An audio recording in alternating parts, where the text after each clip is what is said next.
C'est bien ici la maison de Dieu. Il appela cet endroit Bethel, la maison de Dieu. Genèse 28, 16, 19.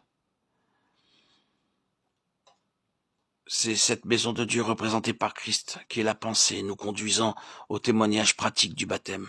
Jésus est la maison de Dieu. Nous savons évidemment que toute autre maison dans la Bible n'est qu'une illustration de lui.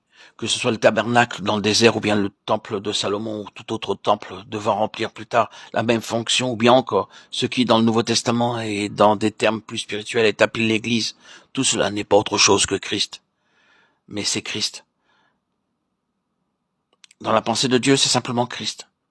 Et il n'y a rien d'autre que Christ et rien en dehors de Christ, qui soit l'Église ou la maison de Dieu.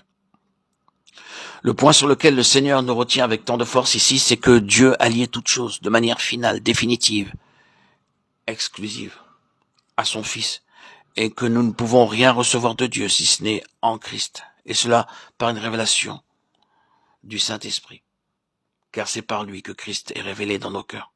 Ainsi le Seigneur Jésus, qui est la maison de Dieu, accomplit chacune des fonctions représentées en symbole dans ses autres maisons sur cette terre. Nous commençons par le lieu très saint, le Saint des Saints. C'est en lui qu'est le Saint des Saints. C'est en lui que Dieu habite véritablement et personnellement et réellement. C'est en lui que Dieu a son habitation. Dieu est en Christ. Et il ne demeure en aucun autre dans le même sens. Il est vrai que le Père fera sa demeure en nous.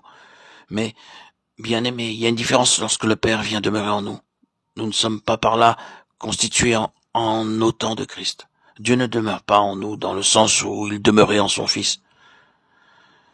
Dieu demeure en Christ d'une façon unique, et le lieu très saint se trouve en lui seul. C'est en lui qu'est l'oracle, c'est-à-dire la voix qui parle avec autorité et une autorité finale. L'autorité finale de la voix de Dieu est en Christ, et en Christ seul. Les 3 disciples se trouvaient sur la montagne de la transfiguration dans une position très exaltée, dans leur âme comme dans leur corps. C'était une expérience merveilleuse.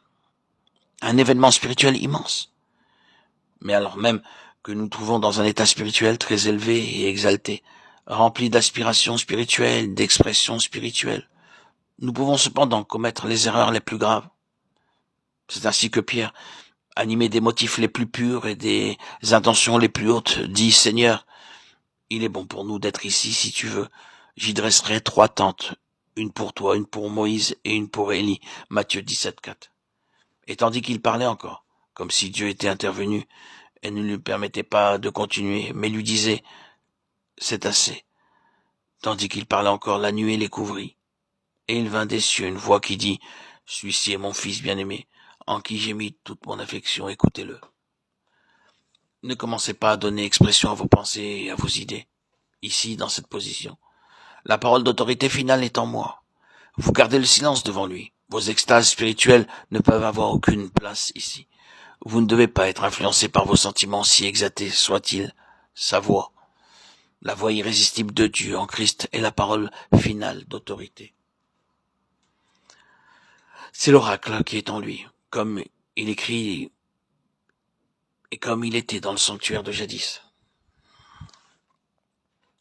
Et nous pouvons ainsi prendre tout ce tabernacle ou ce temple et le reprendre en tout point par point pour le voir. Lui comme l'accomplissement de tous les détails, comme la maison de Dieu, où Dieu se trouve et où Dieu se révèle.